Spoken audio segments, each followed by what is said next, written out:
My name is Administrator Mion Sefdor. This is Education Module EE17-26-091. Understanding Stellarization. Stellarization is the economic system of the hegemon, as well as many unaligned nations, originally penned by Dumno Uwalos almost 1,000 fiscal cycles ago. Stellarization incorporates both the understanding of resource management and exchange across a stellar region, as well as the private ownership of property. This is intrinsically coupled to the spirit of new mankind, which has, in time, created the culture of beneficial avarice. Within the distance between Protea and the furthest supersectors of civil space, there are hundreds of inhabited planets, thousands of orbitals, dozens of nations that are each vital to the hegemon of 1,000 empires. Yet more important than any of these are what connects them in an intricate network of trade lanes. Freightliners in the millions traverse both traditional orbital trajectories or brave the outside, bringing every measure of resources and products. Like blood cells carry oxygen throughout the body. Without them, both the most grandiose of planets to the smallest fringe way station would be irrelevant and quickly starve, or worst, settle for the available resources within arm's reach. It was Dumno Uwalos who first said, "A man who drinks salt water in desperation is no different from the man content to fill his stomach with bread alone. Both mistake a momentary fulfillment for survival and equate survival to success." Every population center has its own needs and wants, which they pay for with their own resources.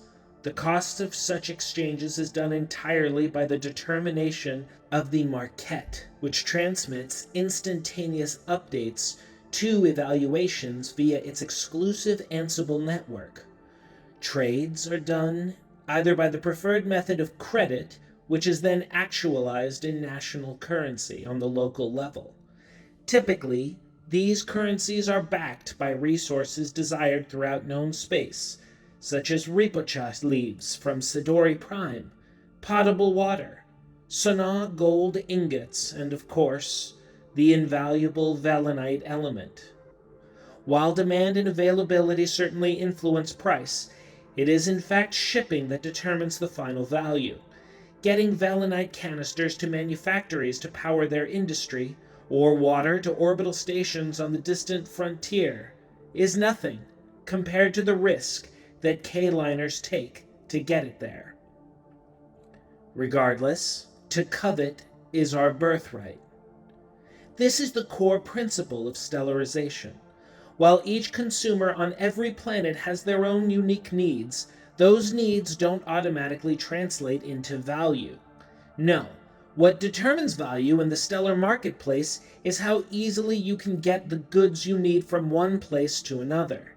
The cost of shipping, the logistical challenge, the risk of piracy, all dictates the price of virtually every resource. This compounds when you consider needing to use the outside to get between star systems. Even utilizing well-traveled ley lines carries with it a risk, and the Gatewell network is exclusive to those systems belonging to the Exocore. K-liner crews are paid hazard percentages on everything they transport. Assurance premiums, as well as the corpo taxes for the privilege of transporting their goods, are all factors before an item is shipped. The majority of corpos use the Mass Trader Freightliner Union, who guarantee expedited delivery using their private network of ley lines through the outside, if you can meet their contract fees, that is. Those seeking a discount will use the much cheaper free trader licensed captains and accept the risks that come with less able ship operators. Only fools use smugglers. Only the daring use their own ships. let us consider the mining colony of Gaia 3. Rich with veins of solid velanite used in fusion generators, while it is abundant on this planet, so much so that it could disrupt the entire price of velanite across the hegemon, it is difficult to reach, far from major trade routes as it is. Once one factors the cost of safe transport, security fees, and the inherent delays of travel through the outside, and grains of velanite become one of the most expensive elements in known space, not for its availability, but for the holds that carry it to the marketplace. Long-term investment in the development of Gaia 3 and the surrounding star systems with further colonies in order to make its wealth more accessible is both paramount to feed energy needs and incentivizes many macrocorps. Similarly, this expansion must be balanced so as not to disrupt the price of available velanite already being mined. Remember this when believing you have discovered an abundance of what those deem valuable. The abundance of a resource gains value not because of its availability on a singular planet, it gains value in the process of getting it into circulation. The price of goods, whether food, technologies, or even something as simple as water, is not determined by how much of it exists in the galaxy. No, it's determined by how difficult it is to get that good from one planet to another. Shipping costs, the risk of crossing the outside, and the distance between systems are what truly control value in this system beyond even consumer demand. Thank you.